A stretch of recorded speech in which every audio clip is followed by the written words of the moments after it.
The Chief Executive Officer of Dalex Finance, Joe Jackson, has strongly disagreed with President Nana Addo Akufo-Addo's claim that Ghana is not broke despite widespread economic challenges. Channel One News' Elizabeth Kabukio-Kansi has more in the following report.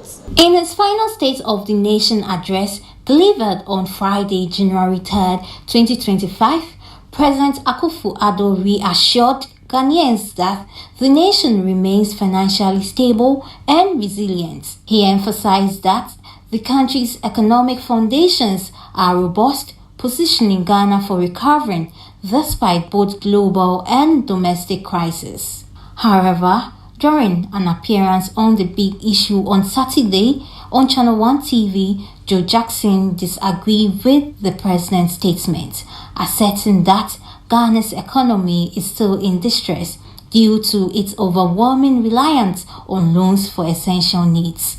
He also highlighted that international lenders are becoming increasingly reluctant to extend credit to Ghana, thereby worsening their country's financial challenges. When he came in 2016, or that it has even returned to pre-COVID levels. I see. Listen,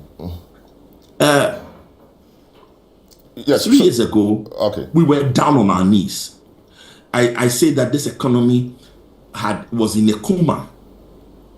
We've been resuscitated. We've been taken off life support, but we are still in intensive care.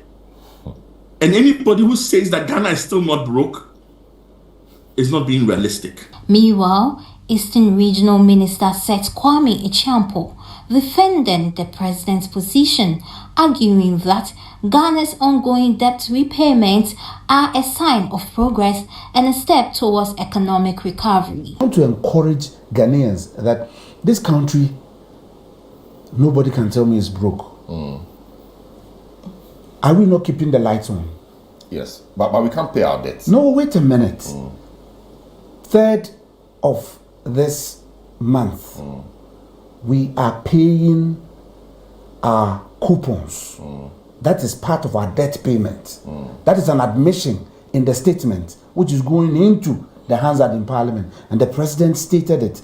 Former Member of Parliament for Tamale Central, Enusa Fuseni, criticized the President's stance on corruption, pointing to allegations of resource mismanagement and persistent accusation of corruption within the government. The monies that the company collected on behalf of ECG. So, have you heard that they have refunded that money? No, it's not. Bust, multilinguals, then the contaminated fuel. The contaminated fuel, off-spec fuel. The millennium challenge account, and the changing of the bank guarantee into an insurance guarantee. But that was part of PDS. That's part of it. But that's a different. It is that change that brought about PDS. Yes. So there are two different separate things.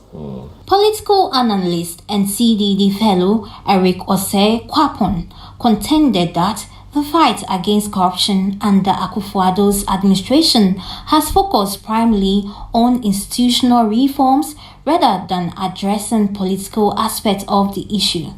He described this approach as a significant weakness in the government's anti-corruption strategy. Some political goodwill, even as you let institutions deal with accusations of corruption through the courts and in a legal manner. And for me, I believe that is where, whenever the president touts his record or the efforts of his government to fight corruption by outlining some of the institutional measures, it falls short of public acceptance because the political side of the fight was not viewed positively. The economic outlook of the country has sparked a lot of debate among Ghanaians following the president's final State of Nation address to the country. According to him, the country is not broke. This has raised a lot of critics, including Joe Jackson, who is among these critics, saying that he strongly disagrees with the statement of the president. Meanwhile, some are also saying that with what he's saying, it's indeed true.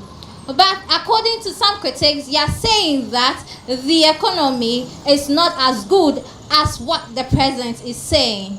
Reporting for Channel One News, Elizabeth Kabuki Okansi.